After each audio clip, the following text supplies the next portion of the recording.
നിയമസഭയിൽ പൊരിഞ്ഞ പോരാട്ടമാണ് ഇന്ന് നടന്നത്. സ്പീക്കറും പ്രതിപക്ഷവും തമ്മിലായിരുന്നു പ്രധാന വാക്കേറ്റം. പ്രതിപക്ഷത്തിന്റെ ആരോപണം RSS നേതാക്കളെ MR അജിത് കുമാർ കണ്ടതുമായി ബന്ധപ്പെട്ട 45 ചോദ്യങ്ങളാണ് പ്രതിപക്ഷ നിര ഉന്നയിച്ചിരുന്നത്. ആ ചോദ്യങ്ങൾ നക്ഷത്ര ചിഹ്നമിട്ട് സഭയിൽ ഉന്നയിക്കണമെന്നായിരുന്നു പ്രതിപക്ഷത്തിന്റെ ആവശ്യം. എന്നാൽ സ്പീക്കർ അത് നിരാകരിച്ചു. നക്ഷത്ര ചിഹ്നമിടാത്ത ചോദ്യങ്ങളായി അത് കൊടുത്തു. ഇത് പ്രതിപക്ഷത്തെ ചൊടിപ്പിച്ചു. ഇങ്ങനെ ചോദ്യങ്ങൾ ചോദിക്കാൻ പാടില്ല, സഭയിൽ ഉന്നയിക്കാൻ പാടില്ല, ഇത്തരം ചോദ്യങ്ങൾ സഭയിൽ ഉന്നയിക്കാൻ പാടില്ലെന്ന പ്രതിപക്ഷത്തിൻ്റെ സ്പീക്കറുടെ വാദത്തെ പ്രതിപക്ഷം നിശിതമായി വിമർശിക്കുകയും പ്ലക്കാർഡൊക്കെ പിടിച്ച് സ്പീക്കറുടെ ഡയസിന് മുന്നിൽ വന്ന് ബഹളം വയ്ക്കുകയും ചെയ്തു.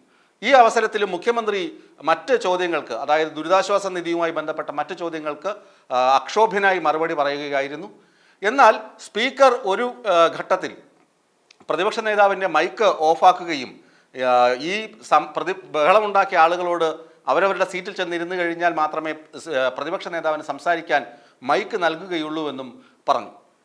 എന്നിട്ട് അങ്ങനെ പറഞ്ഞ് പ്രതിപക്ഷ നേതാവ് ബഹളം വെച്ച ആളുകളെ മടക്കി സീറ്റുകളിലേക്ക് വിളിച്ചു. അപ്പോഴും മാത്യു കുഴൽനാടൻ MLA ഡയസിന് മുന്നിൽ നിന്ന് മുദ്രാവാക്യം വിളിക്കുന്നുണ്ടായിരുന്നു. അപ്പോൾ മാത്യു കുഴൽനാടനോട് സ്പീക്കർ ചോദിച്ച ചോദ്യം ഇതാണ്: നിങ്ങൾക്ക് എത്ര പ്രതിപക്ഷ നേതാക്കളുണ്ട്? നിങ്ങളുടെ പ്രതിപക്ഷ നേതാവ് ആരാണ്? മറ്റുള്ളവരൊക്കെ സീറ്റിൽ പോയല്ലോ. ഇത് സഭയാകെ സ്തംഭിപ്പിച്ചു, സഭയാകെ ചൊടിപ്പിച്ചു.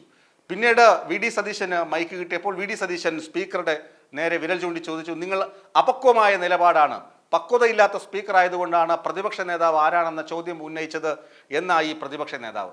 അതിന് പാർലമെന്ററി കാര്യമന്ത്രി MB രാജേഷും അതുപോലെ തന്നെ മുഖ്യമന്ത്രിയും ഒക്കെ നഖശികാന്തം എതിർത്തു.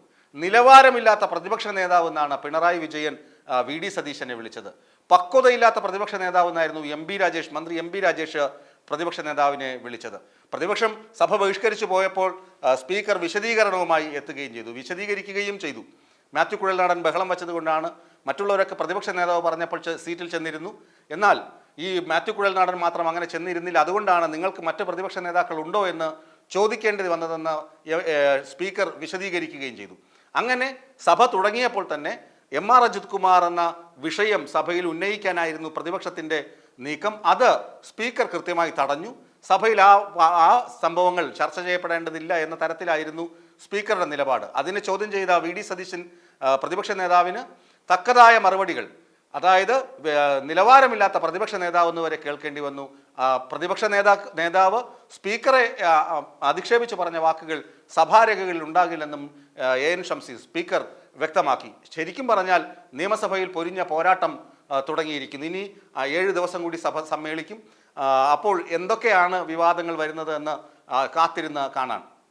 ഈ വീഡിയോ നിങ്ങൾക്ക് ഇഷ്ടമായാൽ ലൈക്ക് ചെയ്യുക. കൂടുതൽ വീഡിയോകൾക്കായി യോഗനാഥം ന്യൂസ് ചാനൽ സബ്സ്ക്രൈബ് ചെയ്യുക.